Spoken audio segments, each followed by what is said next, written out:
Selamat datang di Gebion Church, Bapak Ibu Saudara, jemaat semua. Mari kita sama-sama bangkit berdiri. Sebelum kita memulai ibadah kita, boleh ya kita berikan salam hangat.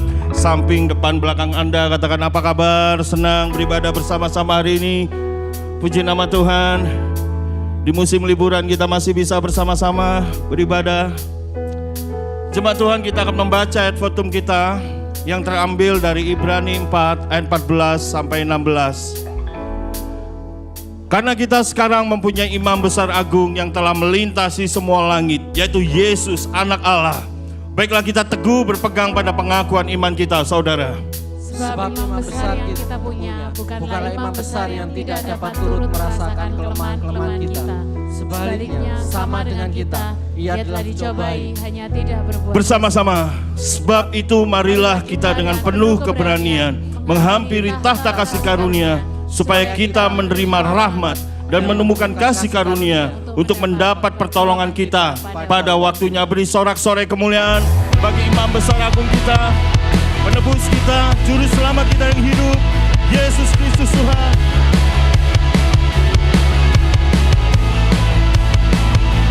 Mari gereja Tuhan angkat suara bersama-sama.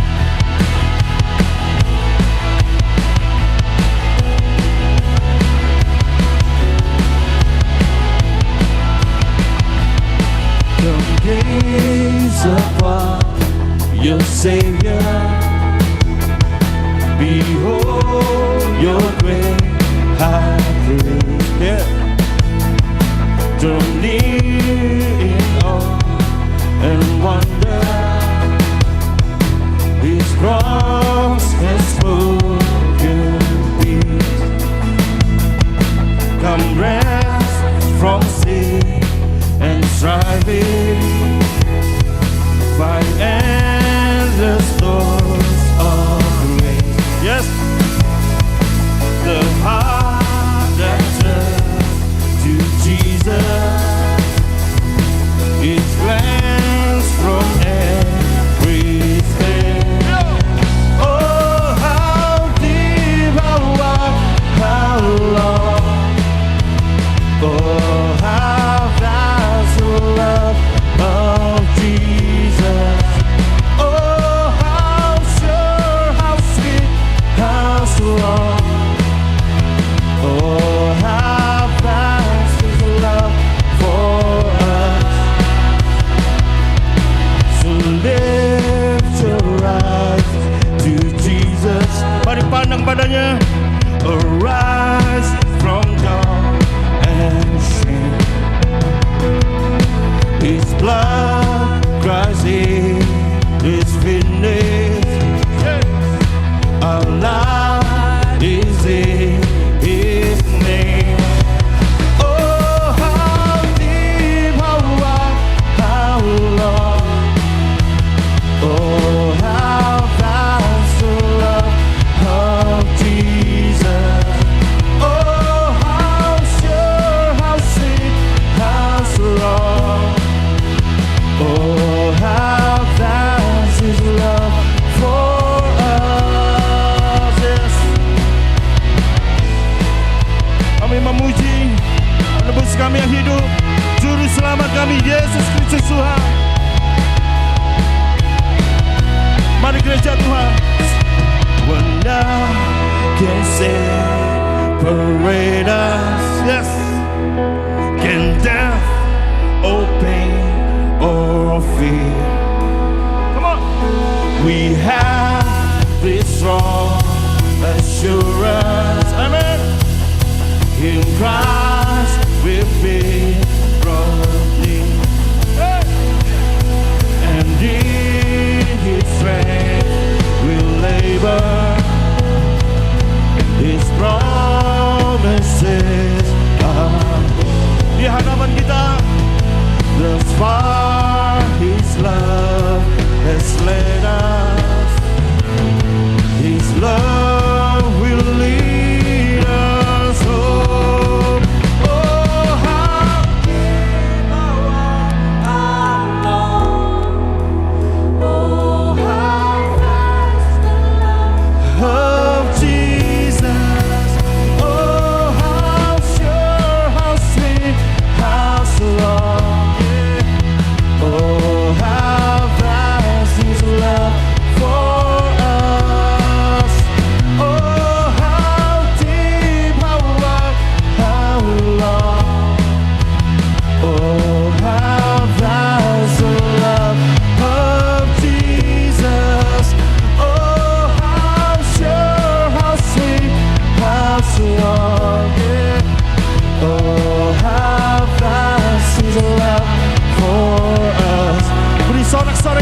bagi Tuhan kita.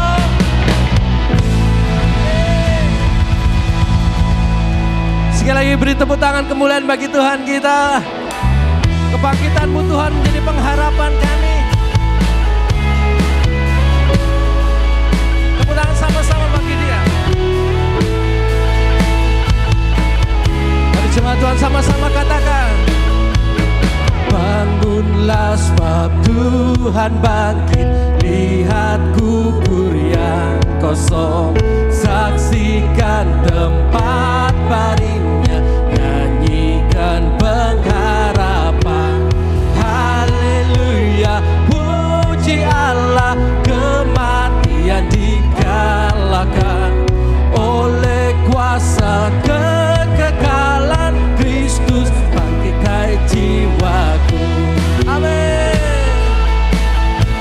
Kami percaya akan kebangkitan-Mu Tuhan. Percayalah Tuhan bangkit, karya kasih telah genap. Allah Bapa terima kita dalam surga anaknya. Sungguh ajaib, sungguh mulia, anugerahnya bersertaku. Beban dosaku tinggalkan, Kristus bangkitkan jiwaku. Yesus.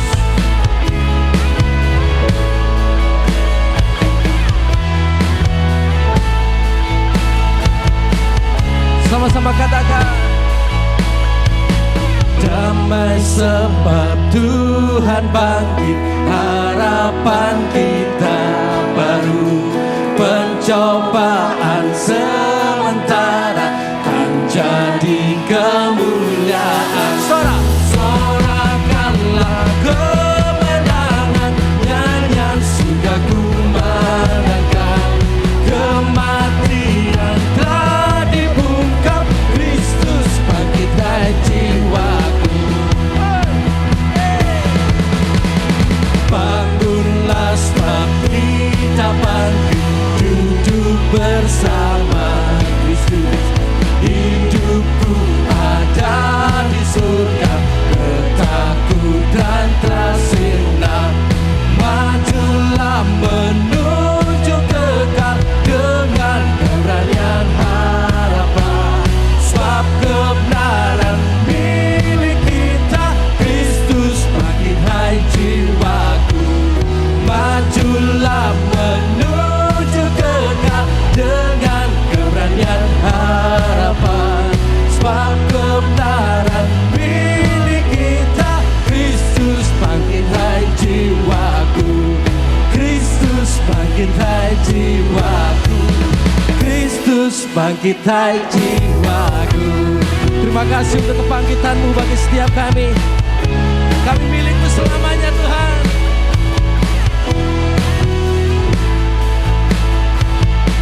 Mari jemaat Tuhan sama-sama beri sorak-sorai kemuliaan bagi Tuhan kita. Amin. Shalom jemaat sekalian, welcome to Gibeon Church. Minggu ini kita akan masuki pertanyaan katekismus di minggu yang ke-12. Saya akan baca pertanyaannya dan bersama kita akan baca jawaban serta ayat referensinya. Pertanyaannya, apa itu dosa? Bersama, dosa adalah setiap pikiran, perbuatan, atau keadaan yang tidak berakar pada iman dan kasih kepada Tuhan.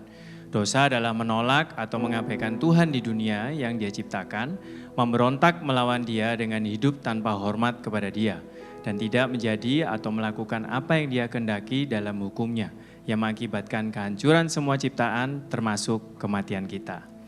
Untuk ayat referensinya terambil dari 1 Yohanes 3 ayat 4, bersama kita baca. Setiap orang yang berbuat dosa melanggar juga hukum Allah, sebab dosa ialah pelanggaran hukum Allah. Jemaat dipersilakan duduk.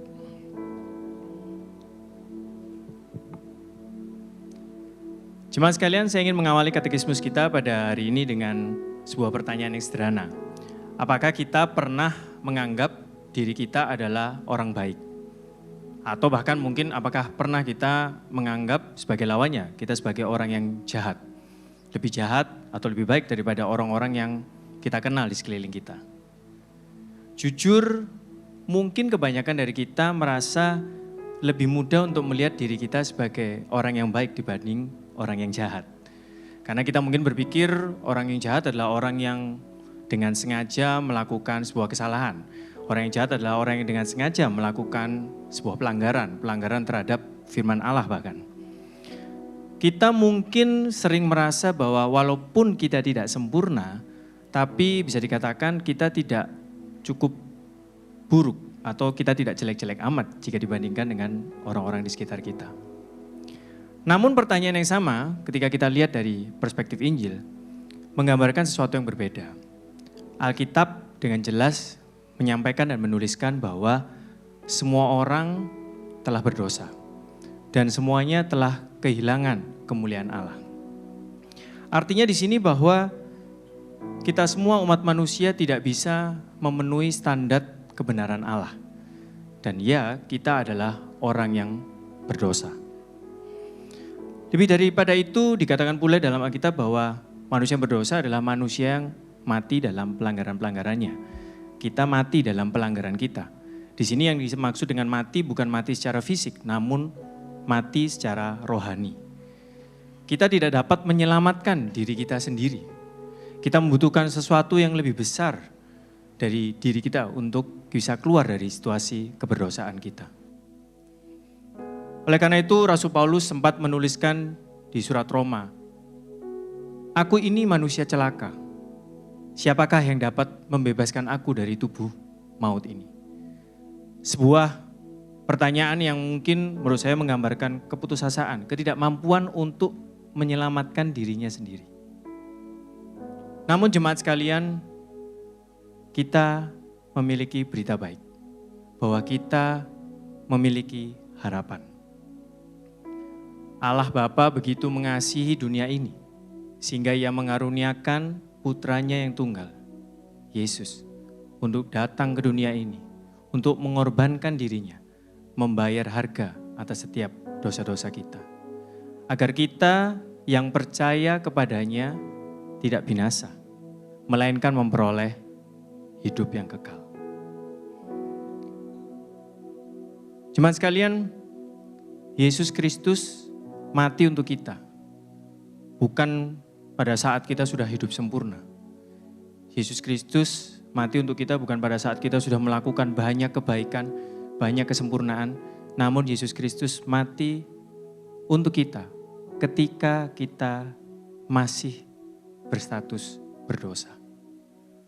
Dan Yesus dibangkitkan dari kematiannya oleh Allah, yang artinya bahwa Dia telah menang atas maut, agar hidup kita dapat dibenarkan di hadapan Allah. Timothy Keller pernah menulis, Injil adalah bahwa kita sendiri manusia lebih berdosa dan cacat daripada yang bisa kita bayangkan, daripada yang bisa kita percayai. Namun di saat yang sama, kita lebih dikasihi dan kita lebih diterima oleh Yesus Kristus, lebih dari yang kita harapkan. Marilah jemaat sekalian kita merenungkan betapa besar anugerah Kristus dalam kehidupan kita. Karena jelas kita diselamatkan bukan karena kebaikan kita, bukan karena ketaatan kita, tapi murni hanya oleh kasih karunia Kristus. Amin. Jemaat saya undang untuk bangkit berdiri.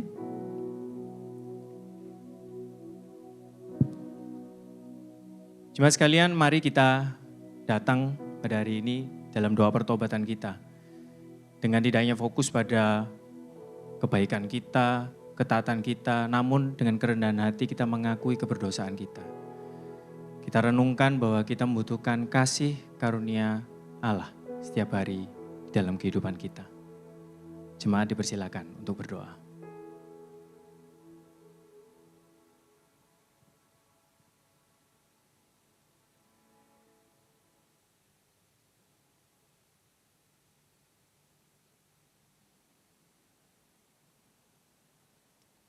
Ya Tuhan, terima kasih telah mengasihi kami terlebih dahulu.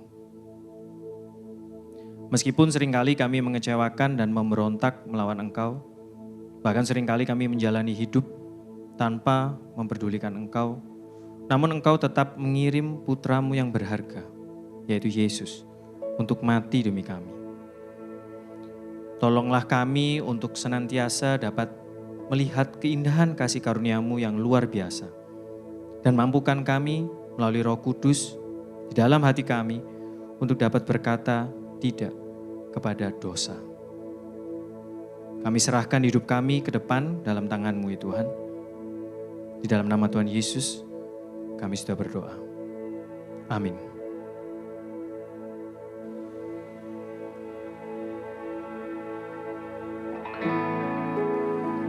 Kami mengucap syukur, kami mempunyai Allah yang beranugerah, Allah yang tidak memandang keberdosaan kami,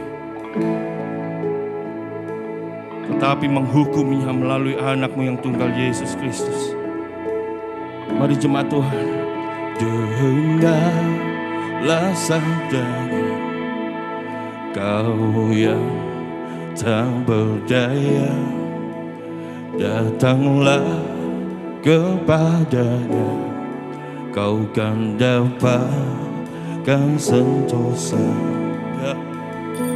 Yesus bayar semua hutang dosaku, dosa bagaikan misi jadi putih bersih. Terima kasih Tuhan. Melalui penebusan-Mu, Kau menyelamatkan kami, memberikan kami hidup yang baru. Tiadalah padaku suatu kebaikan, tapi darah Tuhan memberikan kelepasan. Yesus bayar semua hutang dosa, dosa bagai kemisi jadi putih bersih.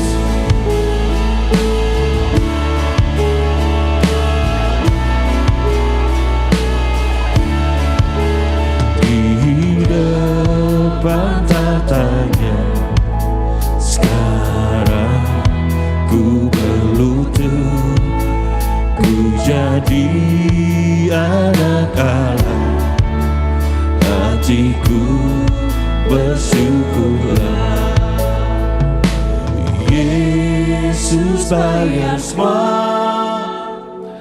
hutang dosaku, dosa bagai kemisi jadi putih bersih. Yesus bayar, Yesus bayar semua hutang dosa, dosa bagai kemisi jadi putih bersih. Jadi putih, jadi putih bersih. Mari gereja Tuhan, kita nyanyikan bagian ini bersama-sama dengan iman kita. Oh, praise the one who paid my debt and raised His love up from the dead. Oh, praise the one who paid my debt and raised His love up from the dead. Oh, praise the one who paid my debt and raised His love up from the dead. Oh, praise the one who paid my debt and raised His love up from the dead.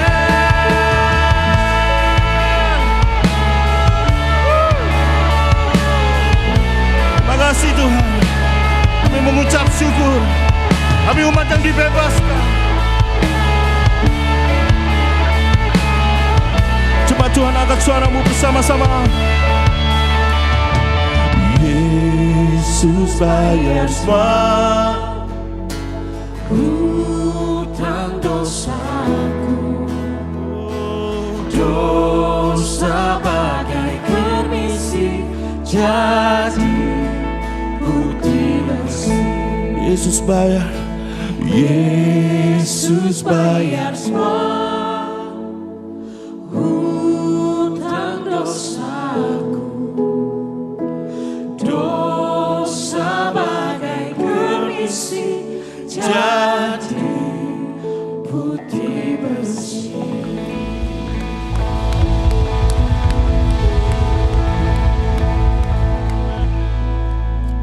Bukan dengan kekuatan kami, bukan dengan usaha kami bisa selamat Tuhan. Tetapi karena pengorbanan-Mu Yesus, anak Allah yang hidup, Sang Firman yang menjadi manusia. Dan melalui kebangkitan-Mu Tuhan, Engkau telah mengalahkan dosa dan menghancurkan kuasa maut. Itulah yang menjadi pengharapan dalam setiap hidup kami. Mari saudara hari ini tinggikan nama Yesus. Puji Dia, sembah Dia.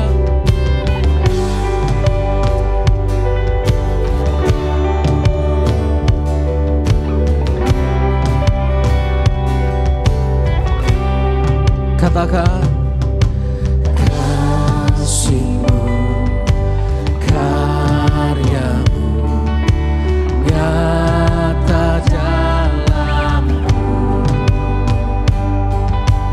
Kau pegang hidupku dalam tangan-Mu. Darah-Mu, salib-Mu tebus hidupku. Nama-Mu berkuasa, sanggup bangkitkan.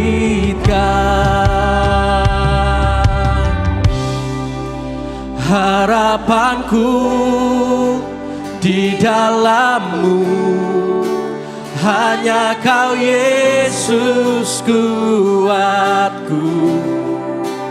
Ku percaya, ku aman dalam-Mu. Kasih-Mu, kasih-Mu, karya-Mu, karya-Mu nyata dalamku. Kau pegang hidupku dalam tangan-Mu. darah-Mu,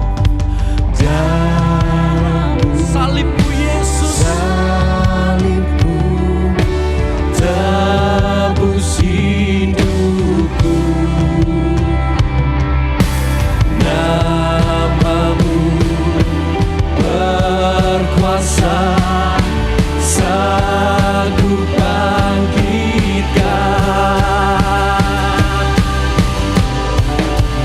Harapanku di dalam-Mu, hanya Kau Yesus kuatku. ku percaya, Ku percaya, ku aman dalam-Mu. harapanku, Harapanku di dalam-Mu, hanya Kau Yesus kuatku. Ku percaya, ku aman dalam-Mu.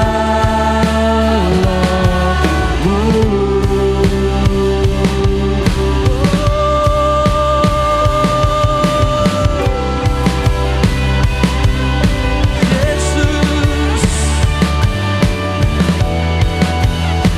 Terima kasih Tuhan.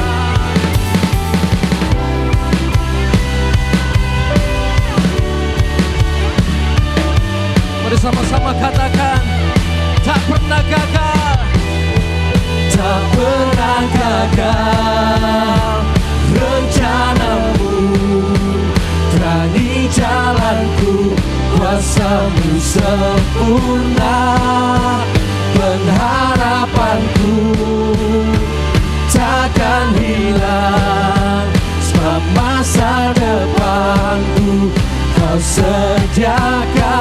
Amin. Tak pernah gagal rencanamu, oh Yesus. Hidupku kuasa-Mu sempurna, pengharapanku takkan hilang, sebab masa depanku dalam-Mu. Harapanku semua Di dalam-Mu, hanya Kau Yesus kuatku. hati kami percaya Tuhan. Percaya Ku aman di dalam-Mu. Sekali lagi katakan, harapanku, harapanku di dalam-Mu, hanya Kau Yesus kuatku. Ku percaya, ku aman dalam-Mu. Ku percaya,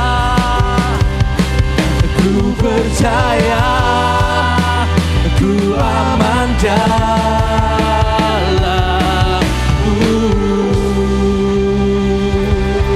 Haleluya, haleluya.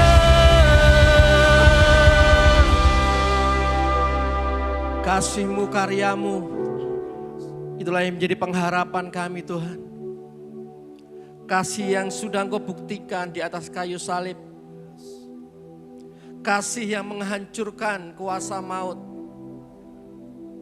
Dan kami yakin Tuhan, kematian bukanlah akhir dari kehidupan kami.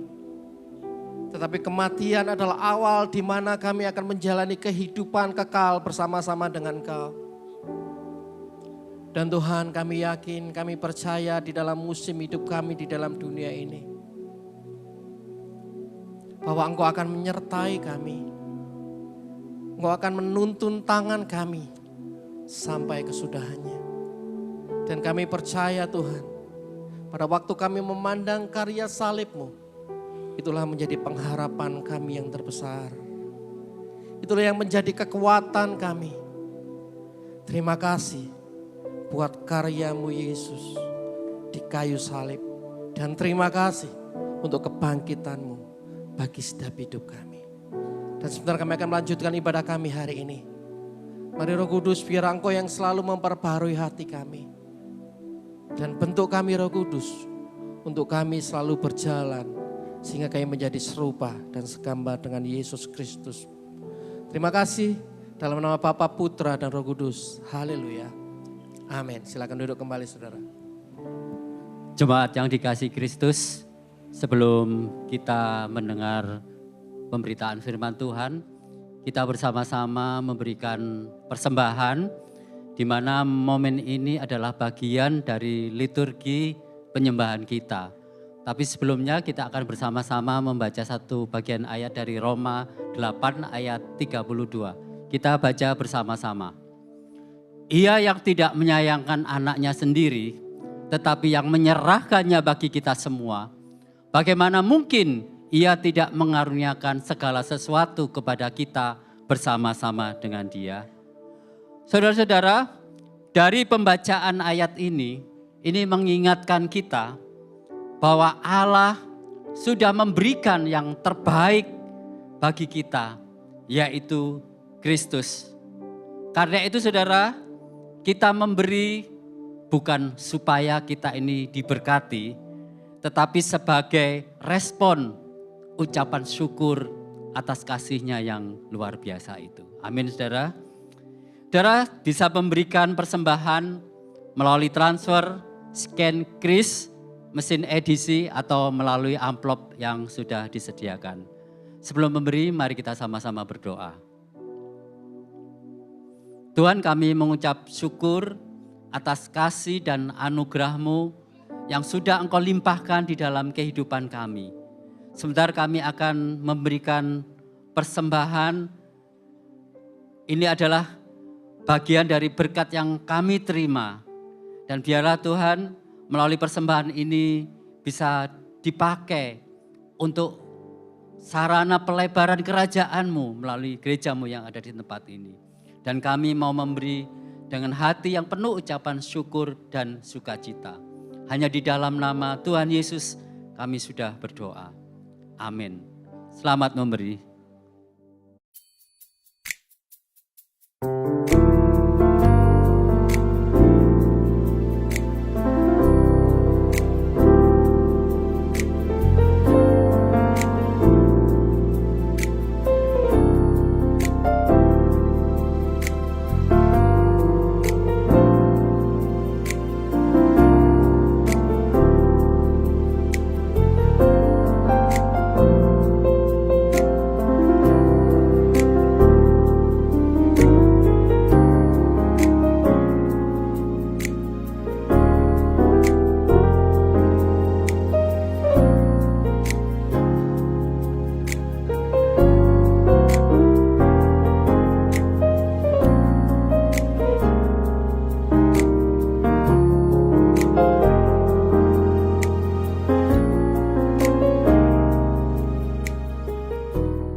Shalom Church, bersama saya Richard and this is Gibeon Weekly News.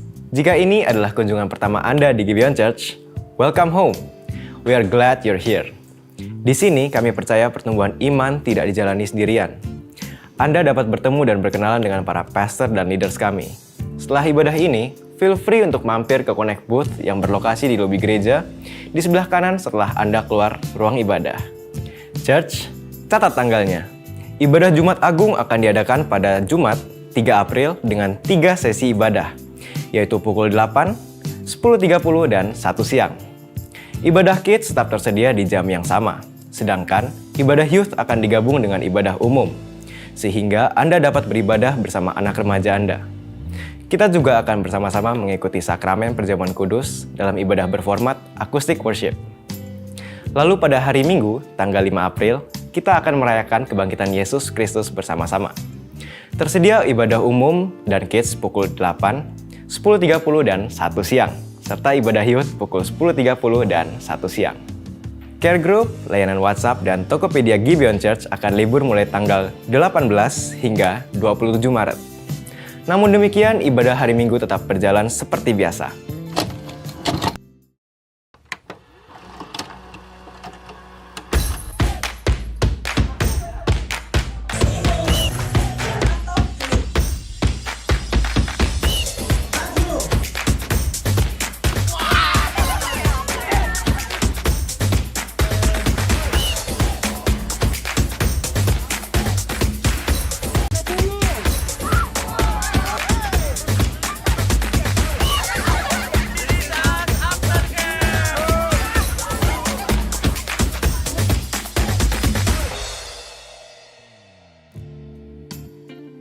Di minggu ini kita akan mengambil waktu sejenak untuk pray, mendoakan 3 nama yang Tuhan taruh di hati Anda, share, membagikan Injil dan kasih Tuhan melalui tindakan nyata, and invite, mengajak mereka untuk datang mengalami perjumpaan dengan Tuhan melalui gereja. Gunakan kartu pray, share, and invite yang tersedia di kursi Anda untuk menuliskan nama-nama tersebut. Sekian Gibeon Weekly News kali ini. Selamat mendengarkan khotbah. God bless you.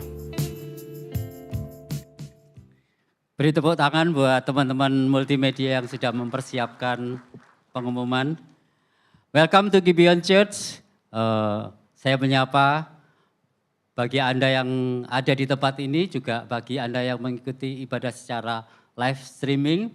Kita punya hashtag, di sini bukan tempat untuk orang sempurna, tapi tempat di mana kita terus disempurnakan oleh kasih karunia dan kuasa Injil di dalam Yesus Kristus. Saudara, seperti apa yang disampaikan dalam pengumuman ini kita sekarang masuk di dalam minggu yang keempat, di mana ini adalah momen kita melakukan pray, share, and invite. Saya percaya kalau Anda saat ini, mungkin beberapa dari antara saudara datang di tempat ini juga mungkin ada orang-orang yang mendoakan Anda, juga mungkin mengajak Anda untuk datang di tempat ini. Sebab itu Anda bisa mengambil kartu pray, share, invite yang ada di kursi, kemudian Anda bisa menuliskan nama-nama yang mungkin Anda sudah pikirkan, atau mungkin kalau Anda belum mendapatkan nama-nama itu, saudara bisa minta supaya Tuhan menaruh nama-nama itu ada di dalam hati Anda masing-masing. Mari ambil kartu itu dan kita sama-sama berdoa. Tuhan, saat ini kami membawa setiap nama-nama yang sudah Engkau taruh di dalam hati kami masing-masing, Tuhan. Tuhan, kami percaya bahwa Engkau adalah Allah yang menyelamatkan isi dunia ini. Dan Tuhan, kami juga percaya bahwa kalau orang itu bisa percaya itu oleh karena anugerah-Mu saja. Sebab itu siang hari ini kami membawa setiap orang-orang yang sudah Engkau taruh di dalam hati kami masing-masing. Biarlah Tuhan Engkau menjamah hati mereka, membuka pikiran mereka sehingga mereka bisa memiliki kerinduan untuk mengenal Injil kebenaran-Mu itu. Dan menjamah hati mereka supaya mereka suatu saat nanti mereka bisa mengenal Engkau secara pribadi. Kami serahkan mereka Tuhan di dalam tangan kasih setia-Mu supaya mereka juga bisa mendapatkan keselamatan yang sejati di dalam Engkau. Terima kasih Tuhan, hanya di dalam nama Tuhan kami Yesus Kristus kami sudah berdoa. Amin. Saudara-saudara, minggu ini adalah spesial Sunday dan kita break sejenak dari sermon series The Gospel After Genesis. Dan hari ini kita akan dilayani oleh seorang hamba Tuhan yang sudah tidak asing lagi karena sudah beberapa kali berbicara di tempat ini. Beliau adalah seorang hamba Tuhan yang memiliki jabatan sebagai penginjil dari GKI Pregolan Bunder. Beliau aktif di dalam apologetika juga penginjilan di sosial media.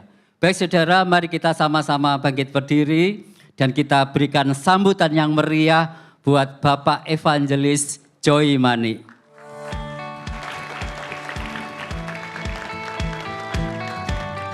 Oke, silakan duduk Bapak Ibu dan saudara sekalian. Shalom buat kita semua.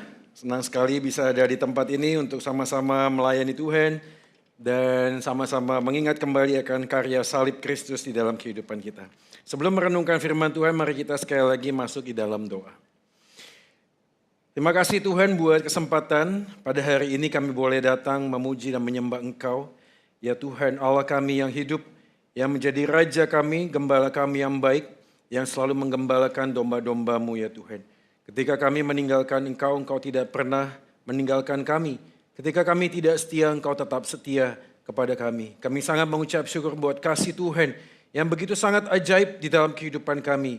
Engkau adalah Tuhan yang kudus, yang maha kuasa, Engkau penuh kasih. Engkau rela meninggalkan surga yang mulia datang ke dalam dunia penuh dengan dosa ini untuk merengkuh kami kembali, mendamaikan kami, dan membuat relasi kami kembali utuh dengan Engkau ya Tuhan.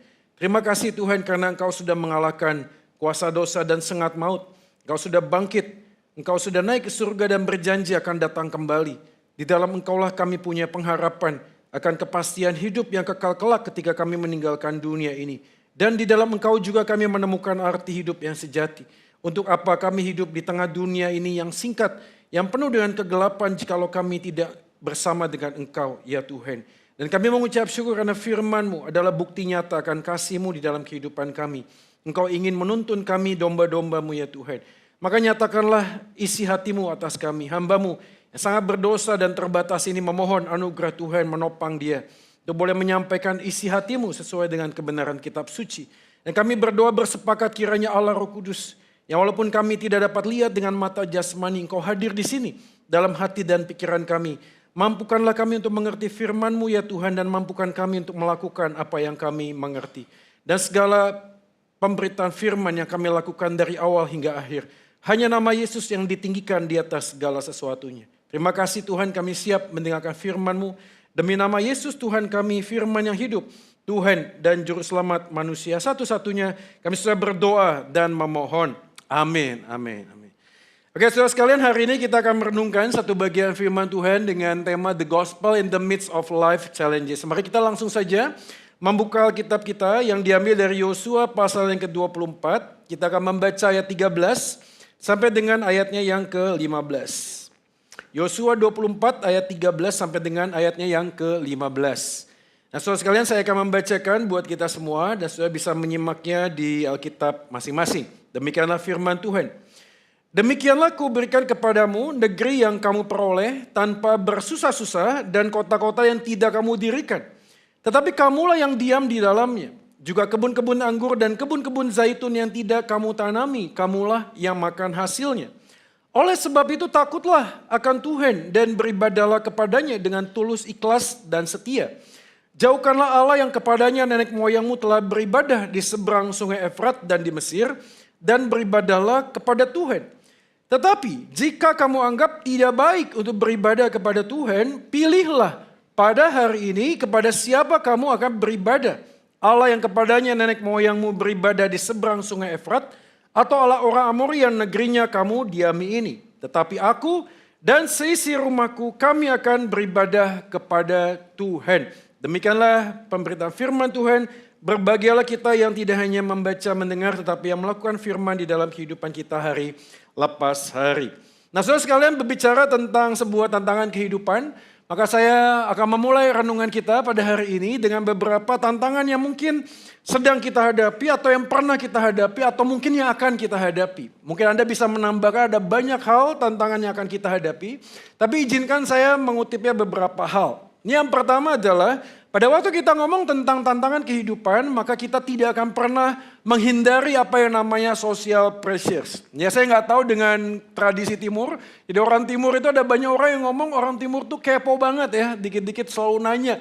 Kalau single ditanya kapan punya pacar, kalau punya pacar ditanya kapan menikah, kalau sudah menikah kapan punya anak, kalau punya anak sudah besar kapan punya cucu, setelah punya cucu ditanya kapan akan meninggalkan dunia ini. Jadi ada berapa banyak orang di timur ini selalu ngomong kepo, sedikit-sedikit tanya.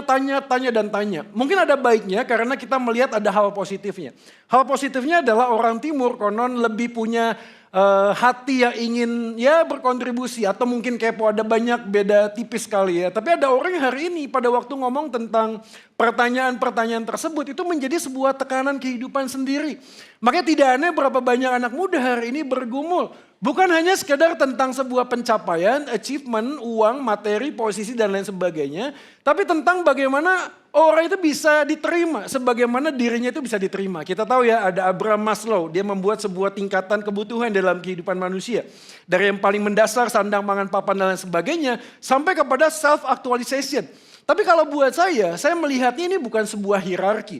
Bukan tentang bagaimana saya mencapai yang bawah, lalu naik ke atas, setelah ini naik ke atas lagi, enggak. Karena ada orang-orang tertentu yang mungkin kebutuhan sandang pangan papannya aja belum tercapai, tapi selalu pengen punya self-aktualisasi. Makanya menarik sekali pada waktu kita ngomong tentang survei, orang yang hari ini kena ikut judi online atau apapun, itu bukan orang yang punya uang banyak. Bukan. Artinya pada saat yang sama, orang yang tidak punya uang banyak pun sedang bergumul supaya dirinya bisa diterima, dirinya dianggap berharga kalau dia punya pencapaian sesuatu di dalam kehidupannya. Kita ngomong tentang social pressure, kita juga ngomong tentang economic challenges. Dan kita tahu, saya nggak tahu berapa banyak dari kita hari ini, itu bergumul karena perang di luar sana, walaupun tidak langsung direct kepada Indonesia, karena non jauh di sana. Tapi kita tahu tidak harus jadi ekonom untuk bisa membaca situasi ini bro. Nggak harus jadi ekonom. Dan kita tahu kalau minyak global itu semakin naik. Dan kita tahu dampaknya adalah APBN Indonesia ini akan mempunyai sebuah beban yang sangat besar. Ya belum lagi tentang program MBG dan seterusnya saudara sekalian yang membuat kita sadar bahwa semua dana yang dipakai oleh pemerintah hari ini harus ditanggung APBN. Kalau nggak bisa tahan juga harus dinaikin tuh BBM. Ya. Jadi berbahagialah Anda yang sudah naik mobil EV yang hari ini tidak harus beli bensin atau solar dan lain sebagainya. Tapi pergumulan ini membuat kita punya dampak ekonomi yang sangat dekat. Kalau ekonomi ini berjalan lambat, orang-orang mulai hold their money, nggak mau menginvest apapun, berjalan lambat, inflasi akan naik. Kalau inflasi naik, waduh, repot saudara. Dan semuanya terdampak pada waktu ngomong tentang finansial, ekonomi, selalu ada efek domino. Efek dominonya apa? Yang ketiga, saudara, tentang relasi. Ya, ada uang abang disayang, nggak ada uang, ya nggak ada yang jawab. Kau satu tadi yang jawab ya, abang ditendang ya. Ini kelihatan sekali ya usianya ya. Ini maaf ini untuk yang jadul-jadul baru ngerti sebenarnya. Pergumulan tentang keuangan selalu menjadi dampak yang sangat dekat di dalam sebuah pernikahan. Ada orang-orang tertentu yang hari ini bergumul karena bisnisnya mulai slowing down, mulai perlahan-lahan, wah udah nggak bisa maju lagi gitu loh ya. Ya saya nggak tahu berapa banyak dari kita hari ini yang mungkin waktu liburan ke Singapura, ke Malaysia dan lain sebagainya. Saya sebagai orang Indonesia waktu pergi ke sana, kadang-kadang saya merasa inferior. Kenapa? Ngelihat rupiah saudara. Di sana itu makanan nggak berubah harganya. Tapi begitu kita convert ke rupiah, yang tadinya harusnya murah jadi sangat mahal. Jadi sangat mahal saudara sekalian. $7, $8 pada waktu kursnya masih 10.000, 12.000, ke Singapura masih fine-fine saja. Anda ke KL, ke Malaysia masih 3.000 sekian, 3.800 masih oke, masih fine. Hari ini sudah tembus 4.400, hari ini berapa dolar? Di sini ada yang ada di stock market atau? Wah ini rohani semua ya, luar biasa ya hari ini ya. Tidak ada yang nggak suka uang ya? Nggak ada yang suka. Dolar nggak ada yang perhatiin dolar. Ya kayaknya semuanya udah aman tentram ya. Kita doa penutup lah. Selesai lah ya semuanya Anda punya Yesus semua aman. Amin. Tapi pergumulan selalu akan ada terkait dengan kehidupan kita hari ini. Dekat sekali tantangan ini harus kita hadapi. Belum lagi ngomong tentang unprepared life changing. Berapa banyak orang hari ini dalam usia tertentu sudah pensiun dalam pekerjaannya. Lalu kemudian post power syndrome. Tadinya punya bawahan, nggak punya bawahan. Tadinya punya anak buah, sekarang nggak punya anak buah. Akhirnya apa yang terjadi? Istri sama anaknya dijadikan karyawan. Ya, beberapa orang hari ini tidak menyiapkan segala sesuatunya sehingga pada waktu tertentu jadi generasi yang sandwich generation. Harus menanggung beban di atas, juga menanggung beban yang di bawah. Kita juga nggak ngerti berapa banyak anak muda hari ini yang punya investasi atau mungkin berpikirnya melampaui investasi. Jadi apa? Jadi trader. Ya, apa kabar portofolio? Aman semua? Konon BB saya sudah kembali ke harga COVID. Bahkan mungkin lebih turun lagi dari harga COVID sudah sekalian. Ya berapa banyak orang hari ini mulai berpikir, waduh Kak Joy kita cut loss aja deh, kita cut loss. Karena apa? Karena pada waktu ngomong tentang stock market, percaya atau tidak itu menguji hati kita. Kita ini investor atau kita ini trader. Pada waktu kita ngomong tentang perjalanan fase kehidupan, kita tahu dong dalam usia tertentu kita nggak produktif. Kalau kita nggak produktif, maka pada bagian tertentu kita berpikir bagaimana caranya bisa survive kalau sudah lagi tidak produktif. Apa yang kita lakukan? Apa yang kita lakukan? Ya, berdoa. Oh ya, luar biasa ya jawabannya. Enggak saudara, pasti berpikir bagaimana supaya mengumpulkan dana untuk disimpan di hari tua. Betul gak sih? Dan berapa banyak orang yang kemudian hari ini kecewa. Kecewanya kenapa? Karena dalam perjalanan waktu ada interupsi kehidupan. Sudah ditabung, sudah diinvest, di tengah jalan ada sakit penyakit. Semua yang sudah ditabung sedemikian rupa harus hilang dengan waktu sekejap. Belum lagi berapa banyak orang hari ini karena sudah punya banyak uang, lalu ada tawaran investasi 30% per bulan bunganya. Gokil. Too good to be true. Ada yang kena nggak? Ada aja saudara, ada. Dan orang yang kena investasi bodong itu bukan tidak punya uang, justru sudah punya banyak uang dan berpikir supaya masa tuanya lebih bisa safe, lebih aman, menabung lebih banyak. Katakan amin. Waduh, ini udah betul-betul rohani semua, Injil semua ya. Jadi saya agak inferior nih, saya insecure nih. Berapa banyak anak muda hari ini tidak pernah berpikir apa yang terjadi 5-10 tahun ke depan. Mereka berpikir flowing with the wind. Mengalir saja Pak, apa yang terjadi hari ini terjadilah. Kita mengambil sebuah kebijakan sesuai dengan firman Tuhan. Biarlah kesusahan sehari. Cukuplah hanya untuk sehari. Ya sudah, jangan mikir besok, 5 tahun, 10 tahun, enggak usah. Soalnya ada orang Kristen yang berpikir seperti ini. Padahal waktu kita membaca Alkitab dengan lebih utuh, Tuhan itu memberi hikmat, brother. Memberi hikmat untuk apa? Untuk apa yang Tuhan percayakan, dikelola sedemikian rupa supaya kita tahu kebersandaran kita memang bukan kepada uang. Kebersandaran kita kepada Tuhan yang mempercayakan kehidupan kepada kita. Maka dalam pergumulan ini tantangan kita berikutnya adalah past and present baggage. Ada orang-orang tertentu hari ini punya pergumulan tentang apa? Tentang personality. Pergumulan tentang NPD, bipolar, ADHD. Beberapa orang yang punya trauma masa lalu, luka batin masa lalu yang hari ini dibawa hari ini. Dan kemudian mengambil keputusan tidak seperti apa yang Tuhan mau. Tapi karena bayang-bayang masa lalunya. Tantangan sudah. Saya berapa banyak ketemu dengan Pak Sutri hari ini yang bergumul setelah 5 tahun menikah baru tahu Pak. Baru tahu suami saya ternyata NPD Pak. Istri saya ternyata bipolar Pak. Ada bahkan beberapa orang hari ini yang suaminya ketahuan selingkuh dengan laki-laki. Dan ini fun fact, ini bukan cerita isapan jempol saudara. Di mana dia pada waktu dia berpacaran sekian tahun. Di mana dia di dalam pernikahan 1-2 tahun pertama. Kenapa dia kemudian tidak mau punya anak? Ternyata ada sesuatu di balik itu semua dan kejadian itu terjadi setelah menikah. Makanya yang belum menikah coba tepuk tangan. Yang belum menikah. Oh ya cukup banyak ya. Hati-hati dengan pernikahan karena salah memilih pasangan hidup neraka dunia. Ya. Salah pilih juru selamat neraka kekal. Salah pilih pasangan hidup neraka dunia. Pergumulannya tidak mudah karena manusia itu kompleks. Manusia itu kompleks sekali karena waktu kita ngomong seseorang, dia adalah akumulasi dari sekian tahun perjalanan yang dia hadapi, yang dia jalani. Ketika dia kehilangan papanya, mamanya pada waktu kecil, entah itu meninggal, entah itu divorce dan sebagainya, itu menjadi sebuah bagasi kehidupan. Tantangannya menjadi semakin kompleks. Belum lagi kita ngomong teknologi, determination, saudara. Hal yang tertentu yang membuat manusia itu ngomong tentang pragmatis. Pengennya instan, pengennya gampang. Saudara saya dulu ini suka nge-rap saudara, kelihatan gak potongannya? Ada yang tahu nge-rap ya sih? Atau mau dicoba? Ada yang tahu Iwake? Dulu kalau kita mau nge-rap dan mau manggung di acara Sweet Seventeen, itu mendengarkan lagu untuk di cover. Wah susahnya minta ampun. Kita pakai kaset, ya. Yang tahu kaset tepuk tangan. Wih luar biasa ya. Jadi orang jadul semua di sini. Itu kalau nggak dengerin teksnya, karena dulu nggak ada Google, nggak bisa diakses. Satu-satunya cara untuk bisa tahu teksnya adalah didengerin. Fast forward, backward, terus begitu. Ngedengerin, 5 orang telinga tempel di speaker. Catat satu-satu, dia udah ngomongnya cepat bahasa Inggris pula.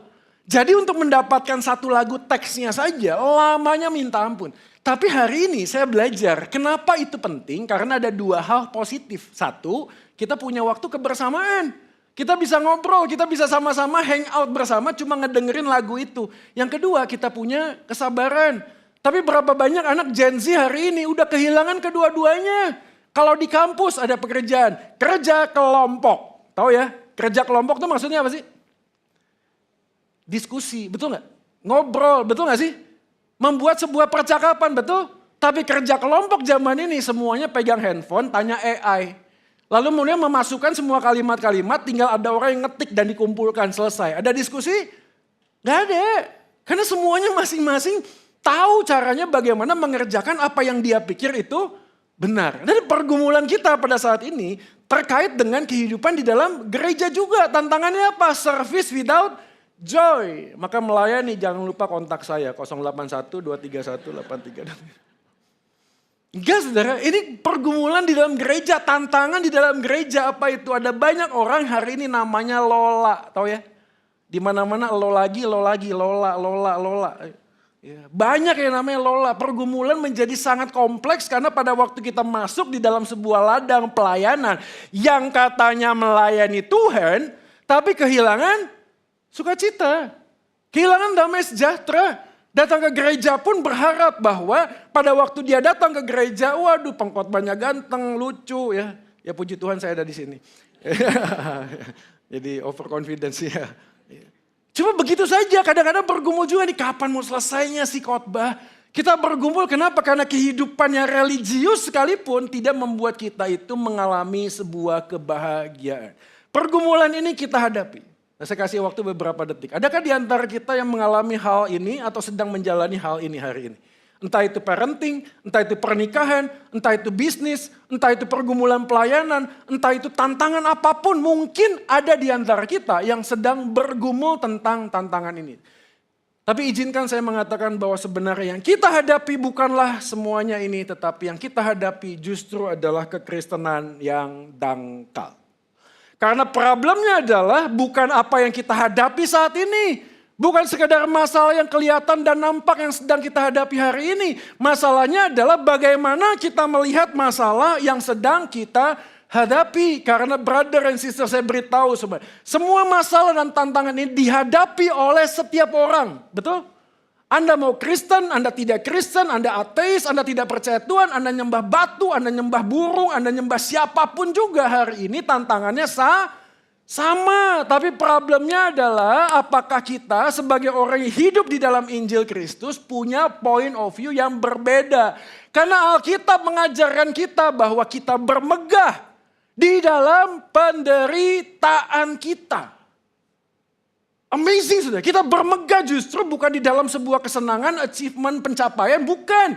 Kita bermegah justru di dalam penderitaan kita. Jadi bagaimana kita melihat apa yang sedang kita hadapi, menunjukkan siapa diri kita yang sesungguhnya. Maka izinkan saya membukanya dengan kalimat, oftenly the problem is not that life is too hard, but that our view of God is too shallow. Masalahnya bukan karena hidup ini semakin berat dan tambah berat, tapi karena pengenalan kita akan Tuhan justru semakin dangkal. Saya juga bingung saudara, ada banyak orang yang ngomong, Pak hidup sudah susah Pak, tolong kalau khotbah jangan yang susah-susah. Yang gampang saja, 5 cara meraih kesuksesan di dalam Tuhan. 3 cara menghadapi konflik dalam pernikahan, yang gampang Pak, yang bisa dinalar, di logika, memberi motivasi. Sudah saya bingung, justru harusnya kalau pergumulan hidup semakin berat, firman harus diberikan semakin dalam. Anda mau minum susu dan roti saja saudara. Anda mau minum apa sekarang? Mau makan apa sekarang? Kalau firman yang diberitakan hanya sekedar untuk mendorong kita dan memberikan penghiburan yang hanya berlangsung dalam beberapa jam saja. Setelah keluar, selesai. Apa bedanya dengan narkoba saudara? Anda suntikan, Anda makan narkoba. Begitu Anda makan, Anda fly, Anda tenang, Anda nyaman. Tapi begitu efeknya selesai, berhenti, maka masalah semakin berat. Sebab pergumulan kita hari ini bukanlah tentang apa yang sedang kita hadapi, bukan. Tapi bagaimana cara pandang kita melihat kehidupan. Karena kalau kita kehilangan hal ini, kita tidak akan pernah kemana-mana. Jadi izinkan saya hari ini membagikan 2 hal yang membuat kita hari ini bisa pulang membawa sebuah kekuatan yang baru di dalam Injil. Mari kita melihat bagian yang pertama. Menguji hati, menemukan alasan ultimat tentang hidup saat menghadapi tantangan. Mari kita lihat Yosua pasal 24 ayat 13. Ayat ini adalah bagian ketika Yosua menutup khotbahnya ketika bangsa Israel tiba di tanah perjanjian. Menarik sekali, karena kalau kita melihat khotbah ketika mencapai sesuatu, harusnya bunyinya adalah kita bersyukur. Terima kasih buat para pengurus, terima kasih buat teman-teman dan saudara sekalian. Tapi kalau kita membaca khotbah Yosua, di penutupan akhir tiba di tanah perjanjian, yang disampaikan justru sebuah tantangan.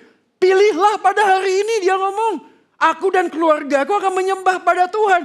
Pilihlah pada hari ini. Maka dimulai dengan ayat 13. Yosua mengatakan, demikianlah ku berikan kepadamu negeri yang kamu peroleh tanpa bersusah-susah. Mereka sudah tiba di dalam tanah perjanjian. Bukan karena bangsa ini bisa. Bukan. Maka kalimatnya ku berikan kata Tuhan. Tanpa bersusah-susah. Ayat 14. Oleh sebab itu takutlah akan Tuhan. Menarik ya. Jadi ini bagian yang menunjukkan bahwa takutlah akan Tuhan dimulai dengan perbuatan Tuhan kepada bangsa Israel.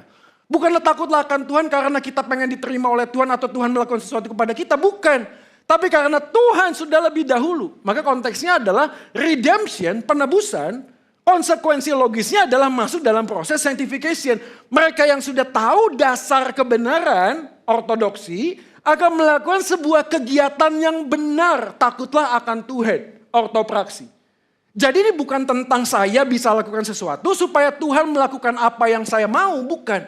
Tapi karena Tuhan sudah lebih dahulu mengerjakannya di dalam kehidupan kita, maka pada saat yang sama ada konsekuensi logisnya sebagai ucapan syukur, merespon apa yang sudah Tuhan kerjakan. Takutlah akan Tuhan, kata Yosua.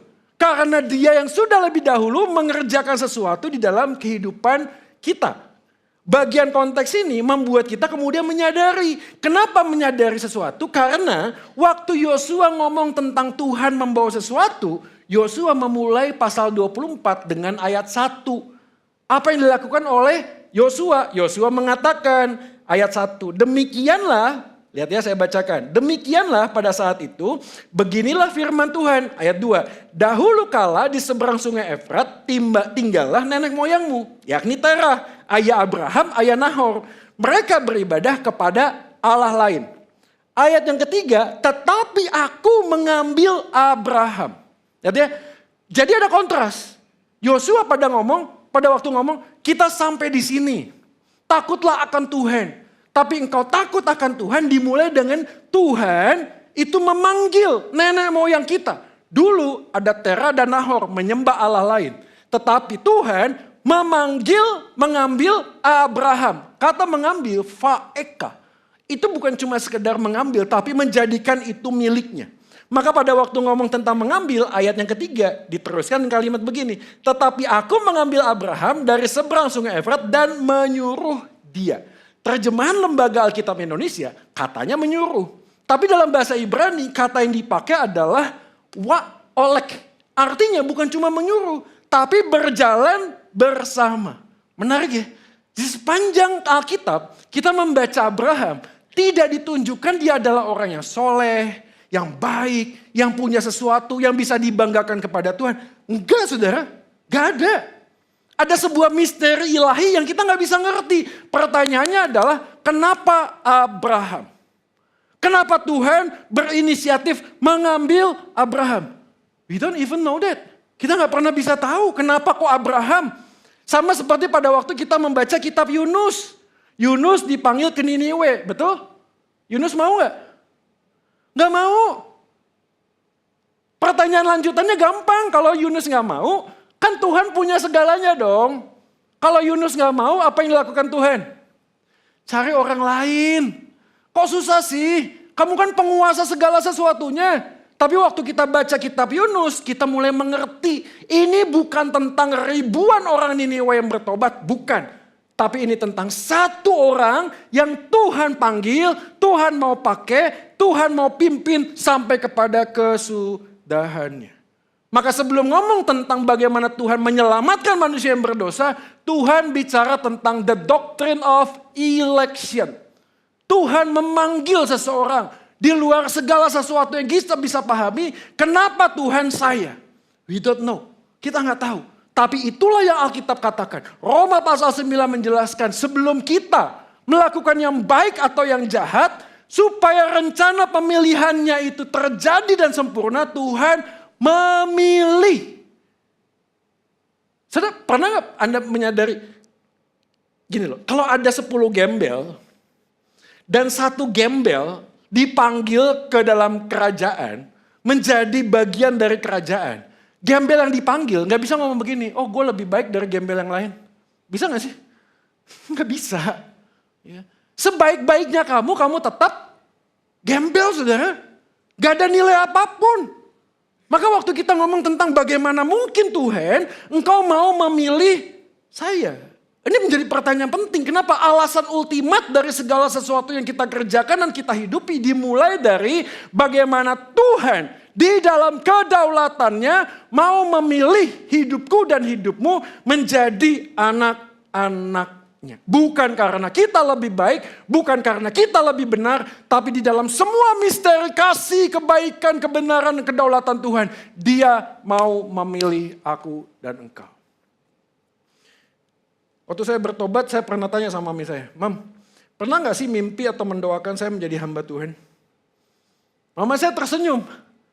Lalu dia ngomong begini, dari 3 anak papa mama, pada waktu dibaptis kecil, ini gereja ortodoks ya, baptis bayi.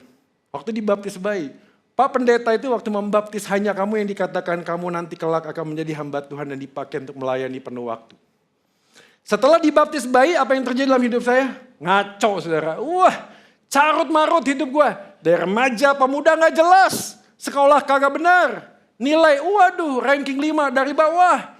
Dipanggil terus sama kepala sekolah, giliran siapa ini? Jadi korban dibully, pernah jadi pelaku pembulian. Wah ini, pada waktu pacaran nggak jelas. Beberapa orang tua pernah datang bawa anak perempuannya, Pak saya minta anak Bapak nikahin anak saya. Karena dia sudah melakukan sesuatu. Siapa orangnya ini? Orang yang memberontak kepada Tuhan ini. Orang yang jauh daripada Tuhan ini. Orang yang pernah menista nama Tuhan ini. Saya berpikir Tuhan, kalau engkau memang tidak suka sama saya dan hidup saya ini gak benar, buang saja saya. Tapi aneh sudah. Bertahun-tahun Tuhan tetap pilih saya. Kalau Anda betul-betul menyelami the doctrine of election, kita kemudian sadar. Sadarnya adalah ini bukan cuma sekedar tindakan saya lakukan, bukan. Tapi ini sikap hati yang tidak benar di hadapan Tuhan. Halo, ada di sini yang sikap hatinya benar? Ada? Ada di sini pada waktu datang ke gereja lu mengatakan aku mau ke gereja karena aku mengasihi engkau Tuhan. Ada di sini? Oh ada ya, karena kalau ngaku kan dikira sombong itu kan sih. Jadi gak usah ngaku-ngaku bener. Tapi di luar sana, di gereja Konoha sana. Datang ke gereja kenapa Pak? Saya senang Pak ke gereja, kenapa? AC-nya dingin. Saya senang Pak ke gereja, habis gereja ada bakmoy. Saya senang ke gereja Pak, kenapa? Karena lihat singernya cantik-cantik. Saya senang Pak ke gereja lihat Pak Jo yang ganteng. Waduh, ya, gak ada yang ketawa ya, memang agak jayus yang itu ya. Tapi ada banyak alasan dan kita menyadari. Ini bukan cuma sekedar tindakannya kita eksekusi salah dan memberontak kepada Tuhan. Bukan bro. Ini masalahnya adalah kita tahu yang baik dan kita tidak lakukan, kita berdosa. Betul? Baca firman baik gak? Baca firman baik? Doa baik? Melayani baik, bawa jiwa baik, lakukan gak? Saudara ini bukan masalah tindakan, sikap hati saudara. Dan waktu kita ngomong tentang sikap hati, patut gak saya diselamatkan oleh Tuhan? Layak gak saya diselamatkan oleh Tuhan? Saudara ada 3 orang pemuda saudara, bersahabat. Suatu kali tinggal di apartemen, lantai 90, Burj Khalifa, tinggi banget saudara. Suatu kali mereka datang pergi ke cewek, makan-makan, pulang malam. Begitu pulang, listrik mati sudah. Karena listrik mati, liftnya gak bisa nyala. Akhirnya mereka harus jalan kaki. Katakanlah si A, si B, dan si C. Oke? Pada waktu mereka menjalani, mau naik, waduh kayaknya kalau kita naik nih panjang nih, tinggi nih. Kita capek nih. Jadi gini, kita siap-siap dulu. Oke, salah satu orang punya usul. Gini deh, kita ke Indomaret dulu ya. Beli kopi, beli citato, beli snack lah. Ya, setelah itu nanti kita pergi kemana ya? Ya kita cari baju yang agak loose lah. Supaya kita nanti waktu naik keringetan gak apa-apa lah. Oke, mereka siapin semuanya. Mulailah mereka berjalan. Mulai lantai 1. Wah mereka mulai bosen. Wah ini lantai bakal panjang sekali. Ini tinggi sekali. Kalau gini, wah capek kita jalannya. Si A punya usul. Gini deh, supaya kita bisa killing time.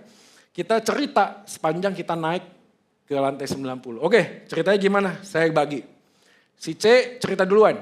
Ya, lantai 1 sampai lantai 20 gitu ya, atau lantai 30. Kamu ceritanya harus punya tema. Temanya adalah temamu tentang horor yang menakutkan. Karena mereka berpikir kalau awal-awal mereka masih punya tenaga. Kalau dengar ketakutan, wah cepet naik. Oke, berikutnya adalah stage yang berikutnya, 30 sampai 60. Oke, si B yang cerita. Oke, kamu ceritanya tentang hal yang humor ya. Supaya agak tengah-tengah udah mulai capek, kita tawa-ketawa nih. Oke.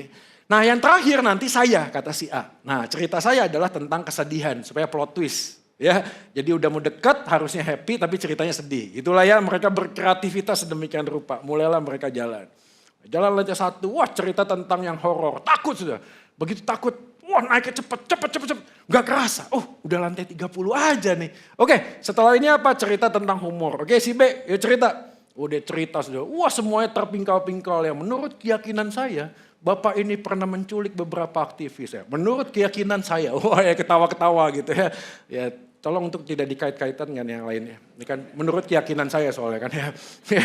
Nah, naik, wah gak kerasa, udah lantai terakhir. Wah lantai terakhir stage si A. Si A cerita yang sedih. Wah semuanya nangis. Sampailah satu lantai sebelum tiba. Ya si B sama si C udah ngomong begini, udah deh stop. Jangan cerita lagi, gue udah habis nih air mata nih, udah habis, udah sedih banget nih. Tapi si A tetap kekeh, saya tahu kekeh ya, bahasa Jerman ya, kekeh tuh tetap mau ngomong. Wah dia, tapi harus cerita nih. Si B dan C udah nggak usah, jangan cerita lagi. Si A tetap saya harus cerita. Akhirnya si B dan si C ngomong, ya udah deh, kamu cerita. Apa ceritain terakhir? Jadi gini ceritanya, pada waktu kita tadi ganti baju, ternyata kunci kamar ketinggalan di baju yang lama. Ya, jadi ternyata kita sudah sampai di lantai yang terakhir mau masuk kamar, nggak ada kuncinya bro. Jadi minta maaf ya, akhirnya mereka betul-betul sedih sudah ya, menangis bersama-sama sudah ya. Ya, hidup itu berat ya, betul nggak sih? Hidup itu berat sudah. Ya, kadang-kadang kita mencoba untuk menyiapkan segala sesuatunya, perbekalan lah, investasi lah, uang lah, banyak lah.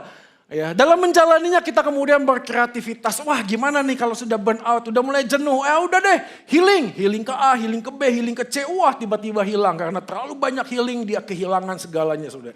Banyak orang kemudian kreativitas, tapi untuk apa semuanya itu kalau kita tidak bawa hal yang penting dalam hidup? Apa itu? Landasan mengapa kita hidup. Maka pergumulan ini dijawab tuntas oleh Yosua ketika dia berkata Abraham dipanggil.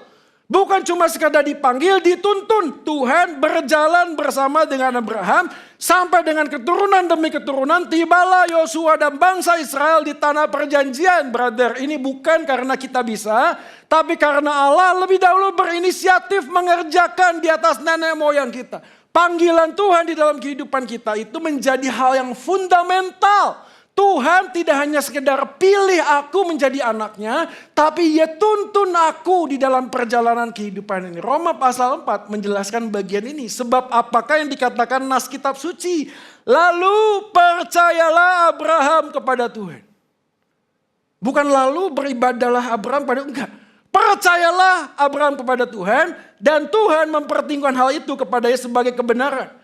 Kalau ada orang yang bekerja, upahnya tidak diperhitungkan sebagai hadiah, tetapi sebagai haknya.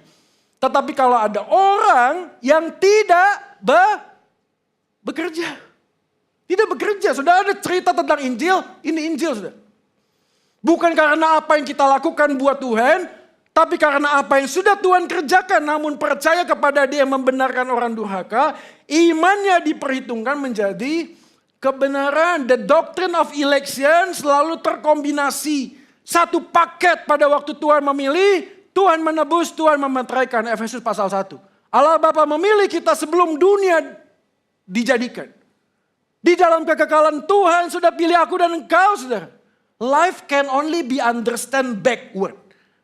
Bagaimana kita tahu Pak saya dipilih? Hari ini kita ada di sini, Tuhan memampukan saya, engkau memanggil ya Allah, ya Bapa. Dengan mulutmu engkau mengaku, dengan hatimu engkau percaya, engkau diselamatkan. Roma pasal 10. Penjelasan ini dimulai dari karya inisiatif Allah yang mau datang menyelamatkan aku dan engkau.